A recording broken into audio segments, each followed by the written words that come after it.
बहुत समय पहले की बात है। किसी देश में एक राजा राज्य करता था। उसका मंत्री बड़ा चतुर था। वह राजा को समझाया करता था कि हर व्यक्ति को बिना किसी इच्छा के काम करना चाहिए और फल भगवान पर छोड़ देना चाहिए।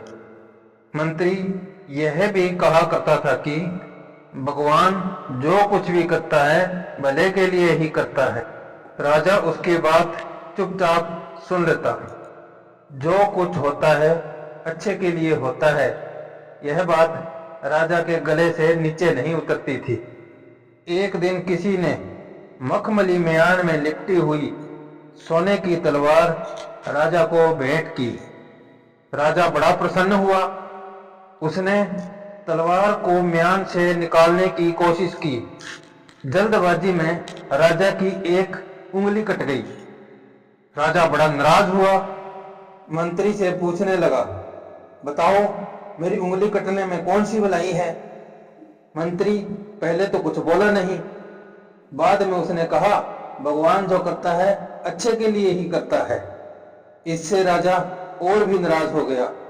उसने मंत्री को कारागार में डलवा दिया। कुछ दिन बाद राजा शिकार खेलने गया। वहां वह रास्ता भूल गया और अपने साथियों से बिछुड़कर जंगल में भटक गया। वहां उसे किसी देवता का मंदिर दिखाई दिया। राजा मंदिर के अंदर गया और देखा पुजारी लोग यज्ञ की तैयारी कर रहे थे। पुजारियों ने राजा का बड़ा आदर सत्कार किया और कहने लगे, पूजा समाप्त हो गई है। हमें देवता को संतुष्ट करने के लिए किसी मनुष्य की बलि चढ़ानी है। यह आपका सौभाग्य है कि आप यहाँ पहुंच गए।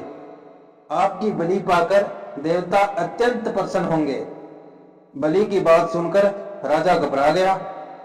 इतने में पुजारी की दृष्टि राजा की उंगली पर पड़ गई। उसने कहा, राजा के सभी अंग नहीं हैं, एक उंगली कटी है, इसकी बलि नहीं चढ़ाई जा सकती। राजा ने राहत की सांस ली, कपड़े पहने और घोड़े पर बैठकर वापस राजधानी आ गया। दूसरे दिन दरबार में राजा ने आदेश दिया, मंत्री को लाया जाए। कारागार से मंत्री को लाया गया।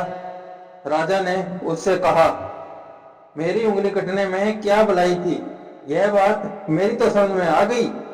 अब तुम यह बताओ कि तुम्हारे कारागार में जाने में क्या बुराई थी। मंत्री ने उत्तर दिया, महाराज, यदि आप मुझे जेल नहीं भेजते तो शिकार पर मैं आपके साथ जरूर जाता। उंगली कटी होने के कारण पुजारी आपको तो छोड़ देते, लेकिन मुझे बलि चढ़ा देते। आपने मुझे कारागार भेज दिया, इसलिए मेरी जान बच गई।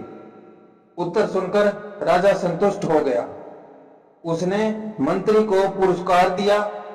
तब से राजा ने यह बात गांठ बांध ली कि भगवान जो कुछ करता है वह भलाई के लिए ही करता है। अगर यह कहानी आपको पसंद आई हो तो लाइक, शेयर और सब्सक्राइब करना ना भूलें। धन्यवाद। आपका दिन शुभ हो।